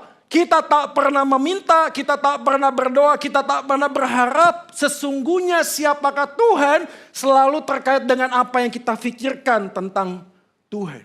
Tapi menariknya Tuhan justru menyatakan siapa dirinya kepada kita. Dan iman itulah yang membuat kita sadar kita ada sebagaimana kita ada hari ini. Karena Tuhan pilih kita, tebus kita, tuntun kita di dalam perjalanan hidup ini. Maka dalam kesimpulan sederhananya kalimatnya akan demikian. Kristus datang ke dalam dunia memberi arti hidup. Supaya di dalam Dia kita menemukan tujuan untuk hidup. Perjalanan yang berat, tantangan yang berat, permasalahan yang berat, penderitaan yang sangat sulit sekalipun layak untuk dijalani kalau kita tahu alasan dibalik apa yang kita kerjakan. Sebaliknya, kehidupan yang aman, kehidupan yang tentram, kalau tanpa alasan mengapa saya hidup, pada akhirnya kita akan terus jenuh, membosankan, saudara, berputar-putar seperti kata pengkhotbah, menjaring angin. Ketika kita berpikir kita akan bahagia kalau kita bisa dapat, setelah dapat kita kehilangan bahagia itu dan terus mencari dan mengejar karena hati kita begitu sangat bolong, saudara.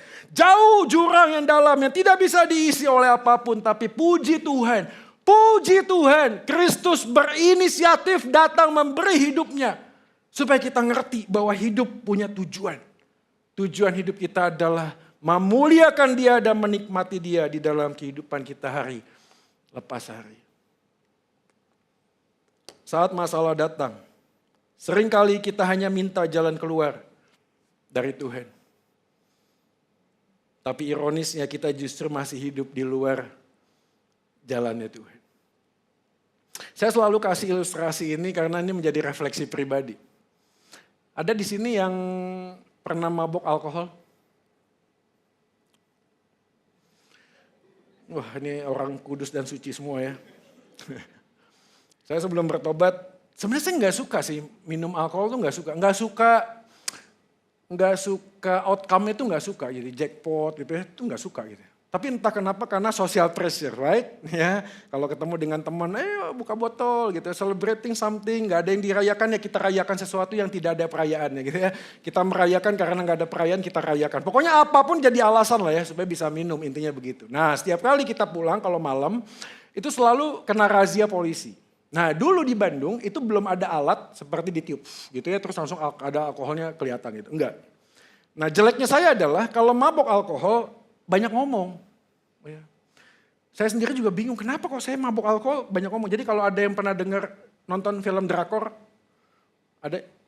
Nggak ada. Kalian baca Alkitab terus tiap hari ya? Bahkan nonton Netflix nggak ada. Saya insecure ini saya. Ya pokoknya kalau nanti nonton drakor lah ya, itu kalau udah mabok tuh ngomong terus. Nah, kayak gitu lah pokoknya ngomong terus itu nggak bagus ya, kalau mabok tuh nggak bagus. Nah pada waktu itu razianya kalau ketahuan orang itu kalau ngomong, Pak saya nggak mabok Pak, walaupun mulutnya bawa alkohol. Itu cara ngetesnya biasanya polisi tuh tarik garis. Jadi pakai benang, pakai tali gitu ya. Lalu orang tuh suruh ngantri di belakang banyak tuh ngantri ya. Terus nanti bapaknya udah ngumpulin KTP tuh. Ya nomor 1, Tommy jalan ya, jalan gitu ya, jalan. Kalau dia lurus dia aman gitu ya, kasih KTP-nya bubar gitu ya. Nah setiap kali gitu ya, terus saya panggil, Joy ya jalan ya. Bapak ini, saya nggak mabok Pak, Bapak kok suruh saya jalan gitu ya. Ya udah jalan aja jalan. Saya nggak mabok Pak, sungguh Pak, sungguh. Bapak jangan miring-miring, Bapak kesini. Bapak jangan pindah-pindah Pak, saya nggak mabok Pak, saya nggak mabok gitu ya. Banyak orang Kristen tuh yang mabok tuh. Pak saya gereja Pak, saya pelayanan, saya doa Pak, saya baca Alkitab Pak. Tapi sadar atau enggak, jalan itu mulai miring. Mulai miring, jalannya sini harusnya nih. Terus kita ngomong, Tuhan kamu kesana dikit Tuhan. Tuhan kamu kok pindah-pindah, jangan pindah-pindah Tuhan. Ya.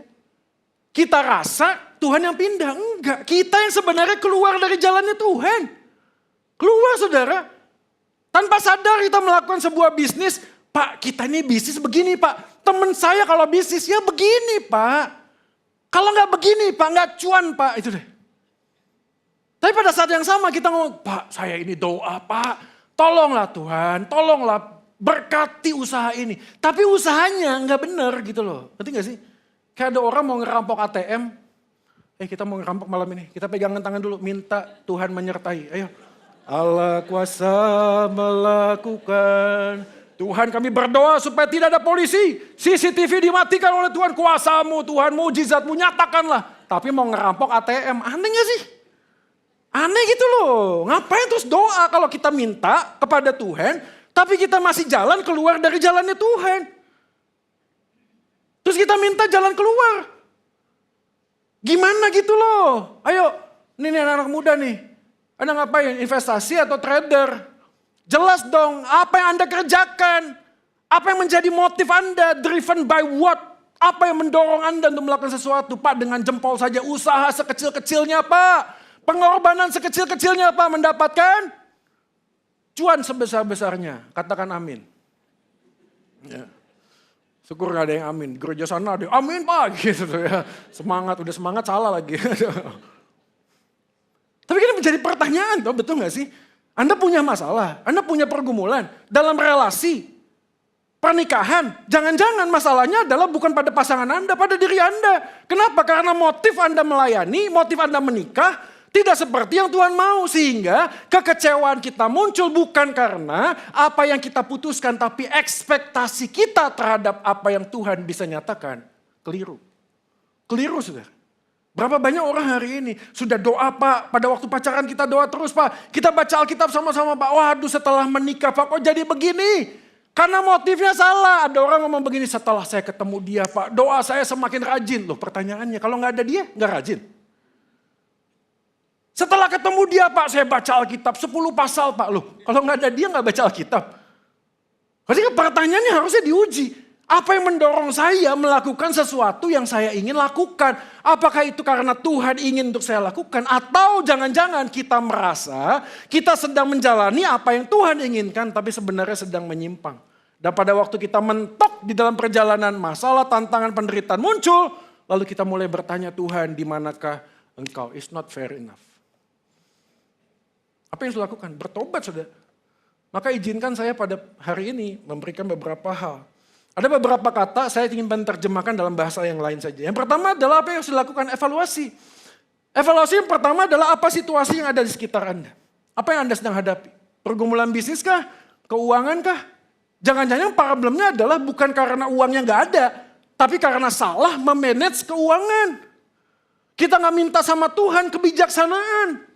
Maka yang kedua yang pentingnya adalah introspeksi. Bukan cuma evaluasi, introspeksi. Respon saya seperti apa? Timothy Keller itu bagus banget. Dia membuat sebuah self-counseling.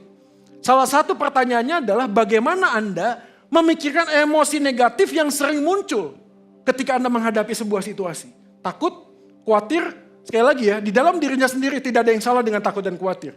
Tapi yang menjadi masalah adalah takut dan khawatir menguasai hidupmu sehingga engkau tidak lagi bisa melihat Tuhan di dalam bagian itu. Maka yang ketiga, refleksi. Kenapa Tuhan izinkan ini terjadi? Kenapa? Apakah ini adalah bagian ketika Tuhan menyatakan kasih-Nya dengan teguran? Menyakitkan memang. Menyakitkan saudara teguran itu. Tapi memberikan pemulihan buat batin kita saudara. Obat itu pahit. Tapi waktu kita memakan obat tersebut kita bisa sembuh. Sama saudara. Siapa yang suka ditegur? Gak ada. Tapi Tuhan karena Dia mengasihi kita, Dia menegur kita. Caranya dengan apa? Refleksi. Dan terakhir, inilah salah satu PR besar yang banyak orang Kristen tidak lakukan, yaitu mengambil keputusan dengan tindakan. Alkitab mengajarkan, orang yang mendengar dan melakukan firman, ibarat orang yang membangun rumah di atas batu karang. Ketika badai itu datang, rumah itu tetap kokoh berdiri. Ingat ya, mendengar dan melakukan.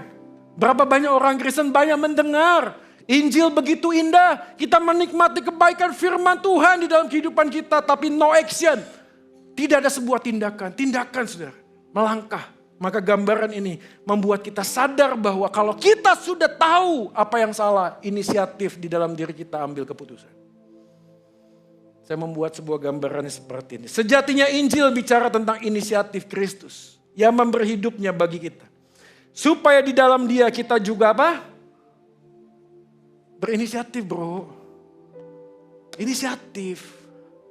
Jangan sampai masuk dalam satu titik yang paling bawah. Didesak, dipaksa. Saya kayak gitu. Itu menyakitkan. Dan saya mau beritahu saudara sekalian. Kalau Tuhan hari ini masih bicara kepada kita. Responi, ambil keputusan. Hidupi Injil itu, bersandar kepada Injil itu. Dan melakukan tindakan. Ini problem pada waktu kita ngomong tentang Injil. Berapa banyak orang Kristen yang jatuhnya hyper grace saudara. Betul karena anugerah yes. Tapi anugerah yang Tuhan ajarkan bukan membuat kita kemudian hanya diam dan berpangku tangan. Anak pemuda meninggal dunia. Masih muda. Satu jemaat bilang, Pak Jo sayang ya. Anak muda itu coba kalau jaga makan. Badannya gak obesitas. Gak hipertensi. Gak kena diabetes, pasti dia masih hidup. Terus dia nanya saya, sebenarnya ini anak muda meninggal karena kehendak Tuhan atau karena dia mati gak jaga makan? Saya tanya, menurut Bapak Ibu sekalian ini anak meninggal karena gak jaga makan atau karena kehendak Tuhan? Ayo jawab. Oke, terima kasih jawabannya ya. Saya tahu ini jemaat rendah hati semua ya. Nanti kalau jawab dikira sombong ya. Karena jawabannya adalah, ada gak orang yang sudah jaga makan, berolahraga, makan vitamin, matinya tetap muda? Ada? Saya ketemu satu orang om di NTT. Ngerokok. Umurnya udah 70 lebih. Terus saya bilang, om masih ngerokok. Wah udahlah Pak Pendeta, gak usah ngomong tentang rokok. Udah tahu lah saya. Itu kan ngerokok itu kan merusak bait Allah. Sudahlah gini-gini. Saya ini merokok sejak SD. Umur saya 70. Gak mati saya. Teman saya gak pernah ngerokok. 50 dia mati. Anda tahu respon ini perkataannya? Karena kadang-kadang kita berpikirnya pragmatis, sudahlah Tuhan pasti jaga pelihara masa depan saya, amin. Saya lagi ya, Tuhan pasti pegang masa depan saya, amin. Ngapain lu bekerja? Ngerti gak sih? Ada orang tuh pikirannya begitu gitu loh. Kalau Tuhan pengen saya mati, nyebrang jalan, gak usah lihat kiri dan kanan. Gak usah, jalan aja gitu. Kalau Tuhan pengen saya mati, saya mati. Kalau Tuhan pengen saya hidup, saya pasti hidup. Amin.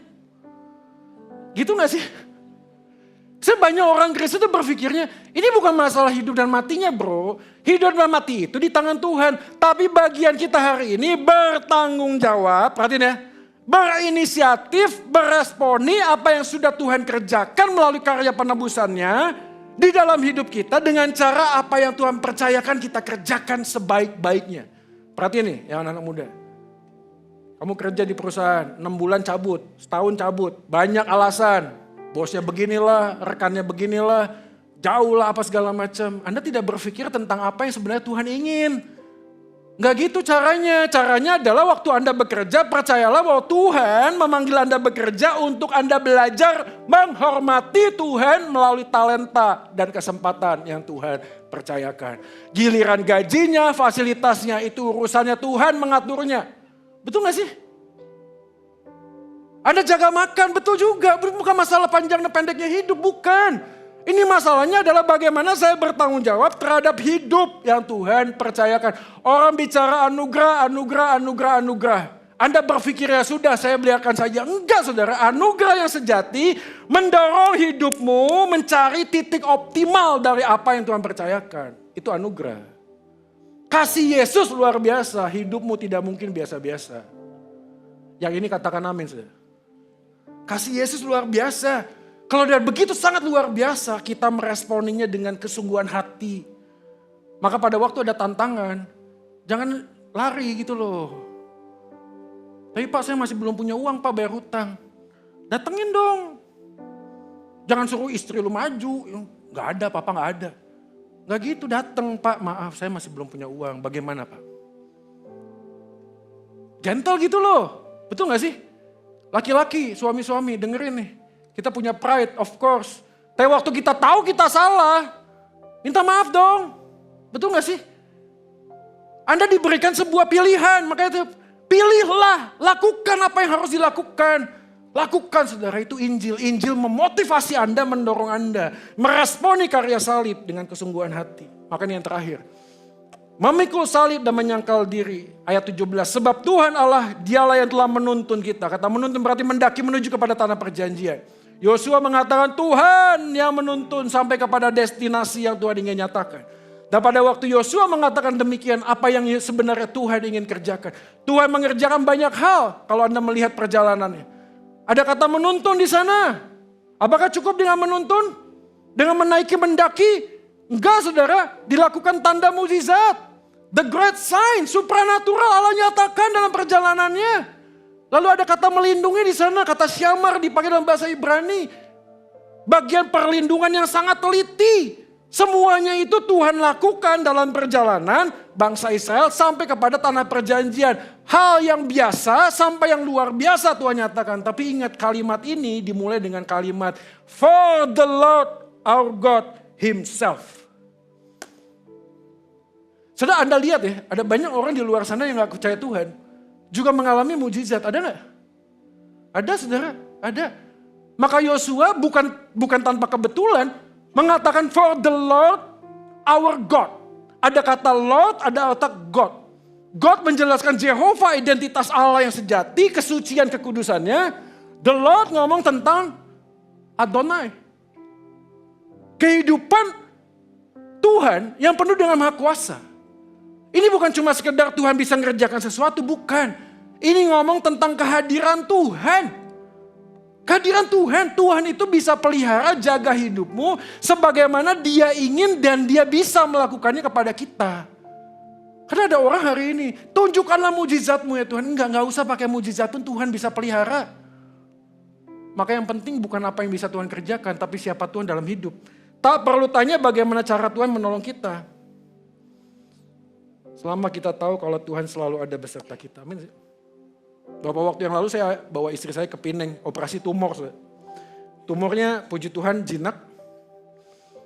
Hari ini saya bisa ngomong begitu, puji Tuhan jinak. Tapi pada waktu merintis dari awal, waduh hidup kayak roller coaster sudah. Dari pertama kali divonis, cari dokter A, B, C, ke hospital ini. Sampai kemudian memutuskan untuk harus diangkat karena semakin membesar. Paling enggak 3 hal saudara. Pertama mengantar istri masuk ke ruang operasi. Yang kedua melihat hasil operasinya. Karena walaupun dokter mengatakan ini bisa Pak diangkat Pak. Tapi selalu ada sesuatu yang menjadi kejutan. Kita nggak bisa ngerti apa yang terjadi. Ada yang pernah melakukan operasi pasti Anda tahu apa yang saya katakan bukan? Unpredictable moment selalu akan ada. Dan yang ketiga adalah hasil patologi. Hidup itu seperti roller coaster saudara. Tapi pada saat saya menanti diagnosa dari dokter dan jalannya operasi. Anda tahu apa yang saya dapatkan Markus pasal 4. Ketika Tuhan Yesus ada di dalam sebuah kapal bersama para murid tapi Yesus tertidur. Dan ketika itu badai datang menimpa kapal tersebut. Dan kalau Anda membaca dengan teliti para murid merespon. Yesus kenapa engkau tidur? Guru apakah engkau ingin aku binasa, kita binasa. Serespon yang sangat manusiawi. Dan kita berpikir kalau aku ada masalah, harusnya Yesus do something dong, jangan tidur. Nggak tahu saya berapa banyak orang hari ini yang punya masalah pergumulan dan doa. Dan seakan-akan God is silence. Tapi perhatikan ini baik-baik. Selama Yesus ada di dalam kapal kita, walaupun dia tidak bertindak apapun, kita sadar kehadiran dia sudah lebih dari cukup untuk menjalani kehidupan di tengah-tengah dunia ini. Kehadiran dia sudah lebih dari cukup. Jangan tanya Tuhan bagaimana caramu menolong aku. Ada syamar, ada gadol out tadi. Ada mujizat, ada hal supranatural. Yes, Tuhan kita bisa lakukan hal yang sama. Tapi kadang-kadang Tuhan pun melakukan hal yang natural dan biasa. Anda tahu caranya bagaimana? Dia memimpin kita duduk di sini mendengarkan firman Tuhan. Demikianlah Tuhan menuntun kita menjalani kehidupan ini. Ayat 15. Tetapi jika kamu anggap tidak baik untuk beribadah, Allah yang kepadanya nenek moyangmu beribadah di sungai Efrat atau orang-orang Amori. Pilihlah. Sudah pilihan ini mengandung resiko. Maka pada waktu mengambil sebuah tantangan, melihat tantangan, mengambil keputusan, setiap keputusan selalu ada resiko. Dan menariknya adalah di dalam iman Kristen kita percaya kehadiran Tuhan tidak mengeliminasi masalah di dia. Hidup dalam Injil bukan berarti mengeliminasi masalah. Ingat, Tuhan tidak pernah salah. Walaupun hidupmu penuh dengan masalah. Saya ketemu dengan banyak orang Kristen hari ini yang bergumul, Tuhan. Kenapa hidup saya penuh dengan masalah? Beberapa anak lahir tanpa papa dan mama. Dan bergumul untuk apa saya hidup. Saya beritahu sudah, setiap anak yang lahir tidak pernah salah. Walaupun mungkin dijalani dengan sebuah perbuatan yang salah sekalipun. Tapi seorang anak lahir dalam dunia ini tidak pernah salah. Pergumulan ini menjadi sangat sulit dan kompleks. Karena kita tahu bagaimana anak ini bisa hidup tanpa orang tua. Tapi saya tahu satu hal. Tuhan tidak pernah salah memilih kita. Sudah. Walaupun hidup kita mungkin penuh dengan masalah. Bertubi-tubi masalah silih berganti datang. Dan bertanya Tuhan saya salah apa? Tuhan saya dosa apa? Berhenti berpikir demikian. Dan percayalah Tuhan memilih Anda tidak pernah salah. Walaupun hidupmu penuh dengan masalah. Tapi Tuhan adalah Tuhan yang setia. Dia mau tetap. Kita ada tetap di sana. Berjalan bersama dengan dia. Dan sadarilah hidup bukan tentang apa yang kita hadapi. Tapi mengapa kita hidup di dalam dunia ini. Kita baca sama-sama. 3, 2 ya. Kristus menyatakan kasihnya di atas kayu salib. Sehingga mereka yang sudah mengalami kasihnya. Pikul salib bro. Yesus berkata marilah kepadaku yang letih lesu dan berbeban berat, right? Aku akan memberi kelegaan. Anda pikir memberi kelegaan lalu melepaskan salib? No. Tuhan mengatakan pikullah kuk yang kupasang. Pikul, jangan lepaskan, pikul. Memang berat, tapi aku tahu aku tidak akan membawanya dengan berat karena Tuhan bersama dengan aku untuk menanggung kuk tersebut. Anda punya tantangan dan masalah hari ini, jangan cuma minta solusi dari Tuhan. Tapi coba introspeksi diri. Apakah semua pilihan yang kuambil dalam hidupku ini sudah seperti apa yang Tuhan inginkan. Tapi seringkali pada waktu Tuhan mengizinkan masalah penderitaan. Kita sudah berjalan on the right track. Tapi Tuhan masih mengizinkan itu. Untuk apa? Supaya kita semakin bertumbuh serupa dengan Yesus. Pain and sickness and suffering will come and go. For some people, pain and suffering will not go after you meet your God. Ada orang yang sakit minta kesembuhan. Bisa sakit lagi? Ada orang minta pergumulan bisnisnya diselesaikan. Bisa punya masalah lagi? Karena ini bukan tentang apa yang kita hadapi, tantangan apa, bukan. Tapi kita mengerti arti hidup yang kita jalani. Hidup bukan tentang aku lagi.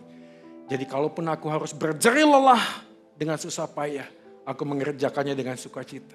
Karena aku tahu aku mengerjakannya bagi Yesus Tuhanku yang sudah memberi hidupnya bagiku. Mari kita berdoa.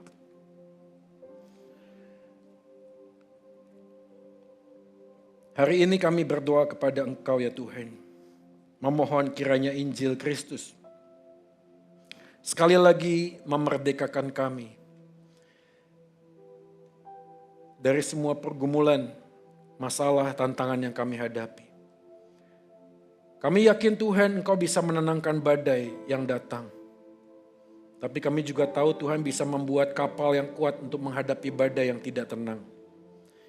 Hari ini ya Tuhan kami berdoa kiranya Tuhan membuat hidup kami kuat menghadapi badai yang tidak kunjung tenang.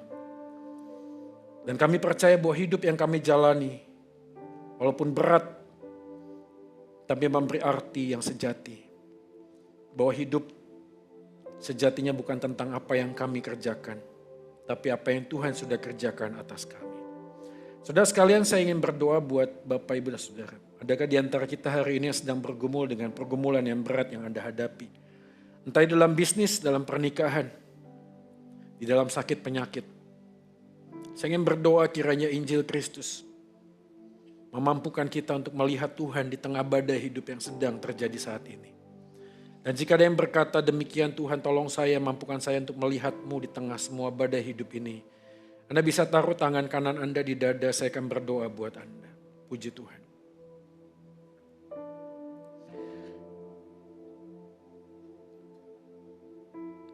Hidup ini terlalu singkat untuk kami sia-siakan. Dan hidup ini terlalu berarti untuk kami buang. Mungkin di antara kami hari ini ada yang berdoa supaya tidak lagi bisa bangun. Karena hidup mereka terlalu berat untuk dijalani. Bahkan mungkin ada beberapa dari kami yang beberapa minggu ini sudah kesulitan untuk tidur. Karena walaupun mata mereka lelah, tapi pikiran mereka terus berpikir bagaimana besok, bagaimana minggu depan, bagaimana bulan depan.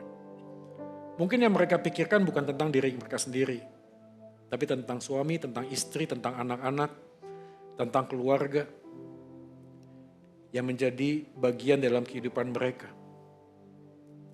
Seringkali sakit penyakit pun tak pernah diundang dia datang. Dan kami tidak siap untuk menerimanya. Tapi inilah kehidupan. Dan kami percaya bahwa berita firman hari ini membuat hati kami bisa tenang menghadapi semua masalah dan badai hidup yang sedang tidak tenang. Karena kami tahu yang penting bukan apa yang terjadi di hari esok, tapi siapa yang pegang hari esok.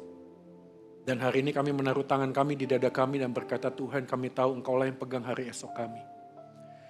Karena Engkau sudah memberi hidup-Mu buat kami.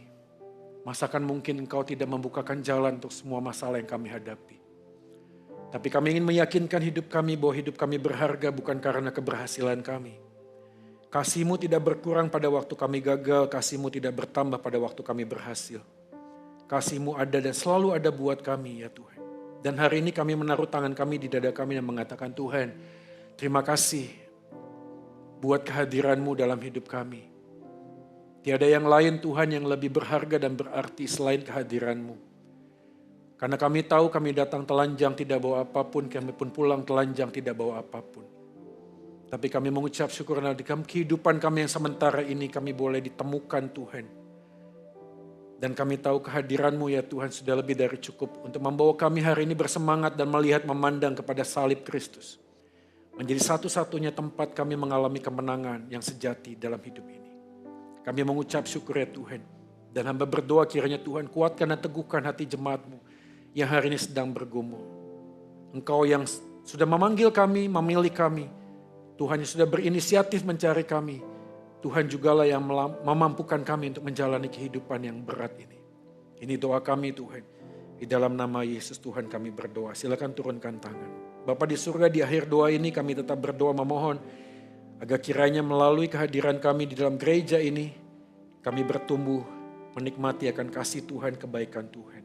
Segala puji, hormat, dan syukur hanya bagi Dikau di tempat yang maha tinggi. Demi Kristus Tuhan kami berdoa dan memohon. Amin. Kita berikan tepuk tangan yang terbaik buat Yesus Tuhan kita. Thank you Pak Joy. Saudara diberkati hari ini. Sekali lagi beri kemuliaan bagi nama Tuhan. Mari saudara kita bangkit berdiri, kita akhiri ibadah pada hari ini. Jemaat yang dikasihi Kristus, mari arahkan hati dan tangan kita pada Tuhan yang memelihara, menopang dan menyelamatkan kita. Tuhan memberkati engkau dan melindungi engkau. Tuhan menyinari engkau dengan wajah-Nya dan memberi engkau kasih karunia. Tuhan menghadapkan wajah-Nya kepadamu dan memberi engkau damai sejahtera. Kiranya berkat dari Allah Bapa, kasih karunia dari Yesus dan persekutuan dari Roh Kudus menyertai, memelihara, menopang dan memampukan engkau untuk menjalani kehidupan baru bersama Kristus.